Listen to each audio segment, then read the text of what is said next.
आत्मनिर्भर भारत अभियान की अगली कड़ी में सरकार की नज़र अब उस सेक्टर पर है जो कृषि के बाद देश में सबसे ज़्यादा रोजगार देने का काम करता है।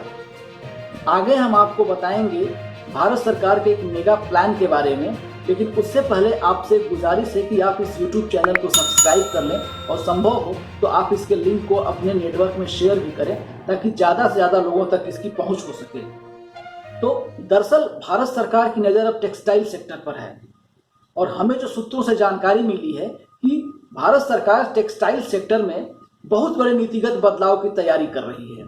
उसके बारे में लोगों से सुझाव लिए जा रहे हैं, बैठकें हो रही हैं, एक्सपर्ट की राय ली जा रही है, इंडस्ट्री की राय ली जा रही है और अब तक जो हमें जानकारी मिली है उसके मुताबिक सरकार नई पॉलिसी के तहत टेक्सटाइल सेक्टर को भारी पैमाने पर सब्सिडी देने का मन बना चुकी है और इसके अलावा बहुत सारे इलाकों में, देश के बहुत सारे हिस्सों में मेगा टेक्सटाइल पार्क बनाने का प्लान है। दरअसल सरकार चाहती है कि चीन की तरह भारत में काफी बड़े स्तर पर एक ही जगह पर टेक्सटाइल की पूरी चेन बनाने का काम हो और उसी योजना पर वो काम कर रही है। मसलन कॉटन प्रोसेसिंग से लेकर के उसका धागा, कपड़े बनाने, कपड़े से फिर गारमेंट्स और उसके सिलाई करने, वस्त्र बनाने, अपैरल का जो भी सारा का सारा वैल्यू चेन है उसका वो एक एरिया विशेष में हो ताकि उसकी लागत में कमी लाई जा सके और इससे इसका बाजार जो ग्लोबल मार्केट में एक्सपोर्ट मार्केट है वहां पर भारत के लिए एक बहुत बड़ा कॉम्पिटिटिवनेस मिलेगा, कॉम्पिटिटिव इन्वायरमेंट मिलेगा ताकि ज्यादा से ज्यादा यहाँ से टेक्सटाइल प्रोडक्ट का एक्सपोर्ट किया जा सके। यही नहीं, जब इतना बड़ा प्लान है तो जाहिर सी बात है कि इसमें स्किल्ड मैन पावर की जरूरत पड़ेगी और इसीलिए इस प्लानिंग के तहत, ये नीतिगत बदलावों के तहत एक और चीज इसमें जोड़ने की चर्चा है और वो है टेक्सटाइल यूनिवर्सिटी बनाने की। तो देश में कई शहरों में आने वाले दिनों में ये हो सकता है कि सरकार टेक्सटाइल यूनिवर्सिटी बनाने की भी घोषणा कर सकती है, लेकिन अभी तक ये सब चर्चा का हिस्सा है, ऑन पेपर है। अभी तक इसके बारे में कुछ ऐलान नहीं हुआ है और हम उम्मीद कर रहे हैं कि आने वाली जो नई टेक्सटाइल पॉलिसी है 2020 उसके तहत इन सारी चीजों का ऐलान हो सकता है। एक और बात, भारत सरकार जो टेक्सटाइल इंडस्ट्री को पटरी पर लाने की कोशिश कर रही है और इसके तहत अब उसे नए बाजार तलाशने पड़ रहे हैं क्योंकि बहुत सारे ट्रेडिशनल इंडिया के जो मार्केट थे ग्लोबल मार्केट में, वहां पर इसे बहुत सारे चुनौतियां, चैलेंजेस मिल रहे हैं, इसीलिए हम एक्सपोर्ट नहीं कर पा रहे हैं। तो इसके लिए अब उम्मीद है कि इसी पॉलिसीज के तहत आने वाले दिनों में यूरोपियन कंट्रीज के साथ फ्री ट्रेड एग्रीमेंट हो सकता है, यानी कि एफटीए के जरिए यूरोपियन कंट्रीज में चाइनीज प्रोडक्ट को इंडिया चुनौती दे सकता है। तो ये एक बहुत बड़ी प्लानिंग है अंदर खाने जो चल रही है केंद्र सरकार की, वो जिस पर की ऐलान होना बाकी है। लेकिन सवाल ये है कि सरकार ऐसा क्यों करना चाहती है, क्या वजह है, ऐसा क्या हो पड़ा कि सरकार को इस तरह के प्लान और इस तरह की नीतिगत बदलाव और इस तरह की सब्सिडीज देने की नौबत आ गई है। तो अब आप क्रोनोलॉजी समझिए। दरअसल जो कपड़े हम और आप पहनते हैं इसके लिए कपास की खेती और इसे बनाने तक में करीब करीब 6 करोड़ लोगों को रोजगार मिलता है, सीधे या अप्रत्यक्ष तौर पर। इसके अलावा जीडीपी में टेक्सटाइल सेक्टर की हिस्सेदारी 5% है। आईआईपी में इसका योगदान 14 से 15% का है।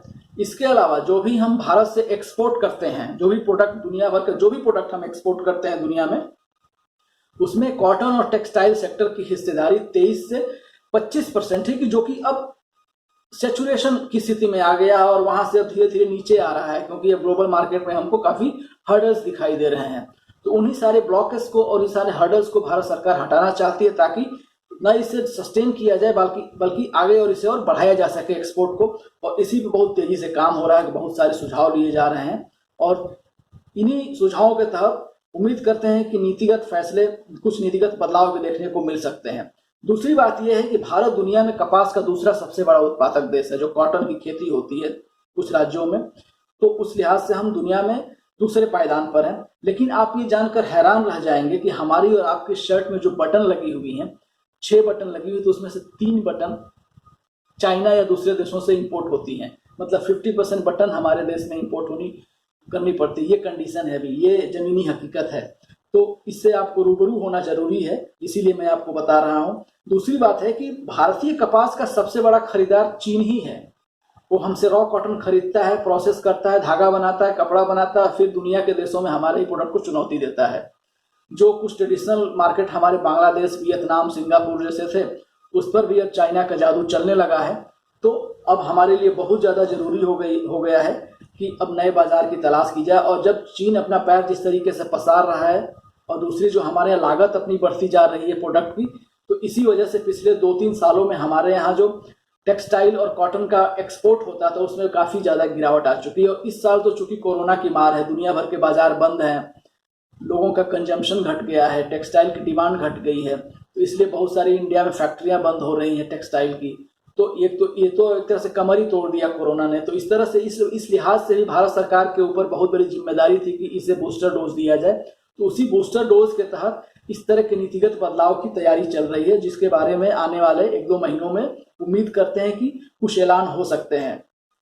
एक बात और मैं आपको बता दूं कि अभी जो मैंने बाजार में पता किया, कुछ टेक्सटाइल फैक्ट्रियों से, कुछ मिलों से और कुछ कंपनियों से बात किया कि जब से लॉकडाउन में कुछ छूट मिली हुई है तो उसमें डिमांड कैसी है, उनकी क्या काम कर रहे हैं। तो लोगों ने यही बताया कि देखिए अभी तो कोई डिमांड नहीं है, क्योंकि कोई सूट पहन के घर में बैठता नहीं है, कोई शर्ट कम ही लोग पहनते हैं घर में। आमतौर पर डिमांड किस चीज़ की है मार्केट में, तो आप जान लीजिए इस चीज़ को, बरमूडा और लुंगी की डिमांड आज की तारीख में सिर्फ मार्केट में है, और वही लोग बना भी रहे हैं। तो सोच लीजिए कि जो फैब्रिक साउथ इंडिया में बनता था इससे कम्प्लीटली बैन है, बंद है, कोई काम धाम नहीं हो रहा है, और हो भी रहा है तो बहुत माइनर छोटे लेवल पर हो रहा है। तो इससे ना हमारे कॉटन के किसानों को दिक्कत हो रही है, बल्कि इंडस्ट्री में रोजगार के मौके भी बुरी तरह से खत्म हो गए हैं, कोई काम धाम नहीं हो रहा है।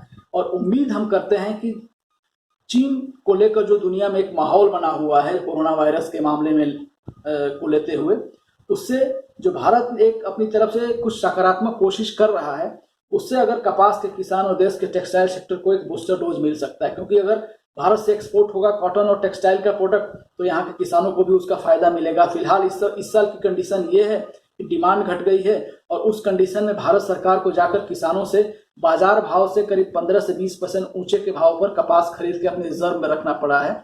कॉटन कॉर्पोरेशन ऑफ इंडिया, जो कि भारत सरकार की कंपनी है, वो इस साल 1 करोड़ गांठ, एक गांठ में 170 किलो होता है, और उतना कॉटन खरीद करके अपने गोदामों में रखी है।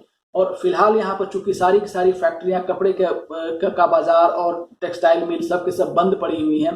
दुनिया के बाजार जो भी ग्लोबल ब्रांड थे उनका भी बाजार बंद है, मॉल मल्टीप्लेक्स सारे के सारे बंद थे, तो डिमांड नहीं आ रही थी।